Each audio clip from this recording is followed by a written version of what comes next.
iPhones look the same every year. It's an age-old statement. But the funny thing is, if you notice, the back of the iPhone has changed more dramatically than the front ever did. So let's talk about the iPhone camera design has evolved over the years. The first iPhone didn't even try to show off its camera. It was just there, a tiny lens in the corner. No bump, no ring, bare bones. Through the iPhone 3G, 4, 4S, 5, and even the 5S, the philosophy stayed the same. The camera was a feature, not the identity. They wanted the iPhone to lie flat on any surface, no extra thickness and wobbling. But then something changed in 2014. The iPhone 6 introduced something subtle, yet radical, the earliest form of a camera bump if you don't want to call it a ring. For the first time, the lens physically stuck out. Why? Because sensors were getting bigger, and physics doesn't care about aesthetics. Apple wanted better photos, but didn't want thicker phones, so the lens had to protrude. That tiny bump marked the beginning of something bigger, because once the camera started growing, it never stopped. And the ring technically remains the longest-running camera design, with the iPhone 6, 6S, 7, and 8, and even the XR and all three SE generations carried that legacy forward. And then, surprisingly, even the 16E in 2025 returned to this philosophy. A single, prominent lens, no square island, just a subtle ring around it.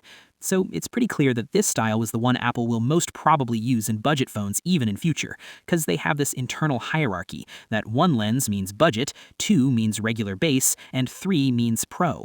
But in 2016, Apple made its first big visual jump. The iPhone 7 Plus introduced 2 cameras, placed horizontally. It looked different, almost experimental, but it unlocked something important: 2x optical zoom, portrait mode. For the first time, the iPhone could simulate DSLR-like depth. That horizontal pill was existed because 2 sensors needed horizontal spacing for stereoscopic depth calculations. Function dictated form. But that layout didn't last long, because in 2017, Apple had to redesign the entire internal structure. The iPhone X changed everything: edge-to-edge display, Face ID, a stacked logic board, and because of that stacked motherboard design, the dual cameras had to rotate vertically. That vertical pill was spatial necessity. Internal components were rearranged to fit Face ID hardware, so cameras moved, again, with engineering driving design. But 2019, that was the moment even bigger changes unfolded. The iPhone 11 introduced the square camera island, or as many called it, the stovetop.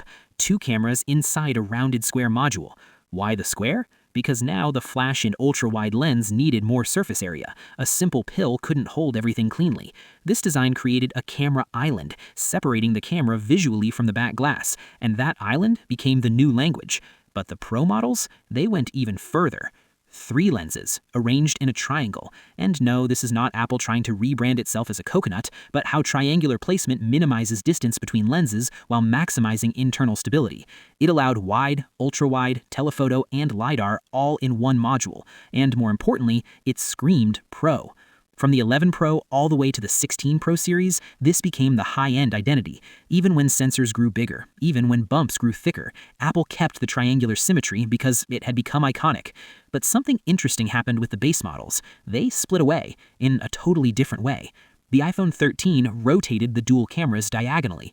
Why? Because sensors got larger again. Placing them diagonally allowed more internal space without increasing module size. But that diagonal shift also became visual differentiation from the Pro models. Now, from across the room, you could tell: diagonal, base model; triangle, Pro. Camera design had officially become a product segmentation tool. But then, in 2024, Apple changed things again. With the iPhone 16, the base model went back to a vertical layout. Why revert? Spatial video. To capture video compatible with Apple Vision Pro, their latest VR headset, the lenses needed to align vertically to mimic human eye spacing when held horizontally. It had nothing to do with nostalgia and all to do with promotion of the Vision Pro. A layout from 2017 returned for a completely new reason.